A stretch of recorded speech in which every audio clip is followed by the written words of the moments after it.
prijatelji oziroma prijateljice sprejele to, da se ukvarjaš s tako eksotičnim športom? Ja, na začetku je kar težko jim razložiti, kako to poteka in da potem, ko pridejo pogledat, pa kar začnejo razumeti, ampak ponavadi so kar malo presenečeni, da je to tak moški šport in da ni ravno tako, kot pravijo, da sem sicer v življenju bolj punčkasta. S katerim športom bi se še ukvarjala, če se ne bi, recimo s tem pa s smučanjem? Joj, to pa ne vem, zagotovo s kakšnim motoriziranim športom. Kaj Pia Šumar počne v prostem času, takrat, ko ne dirka, ko ne študira medicine?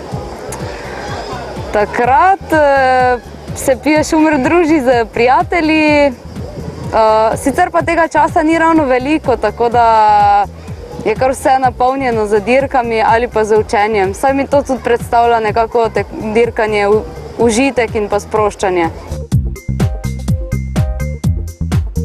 Poletne počitnice, kam, mogoče že veš, za koliko časa, kam?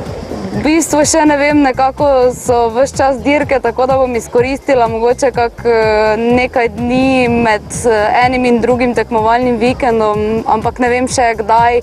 Zagotovo pa ali na Pag, kjer imajo starši mojega fanta vikend, ali pa na Lošinj, kjer imamo mi vikend. Kaj pa sanjska počitnica, če bi bil neomejen čas, neomejen denar? Bali. Bali. Za en mesec? Za celo leto. Opazili smo, da imaš in tatu in piercing.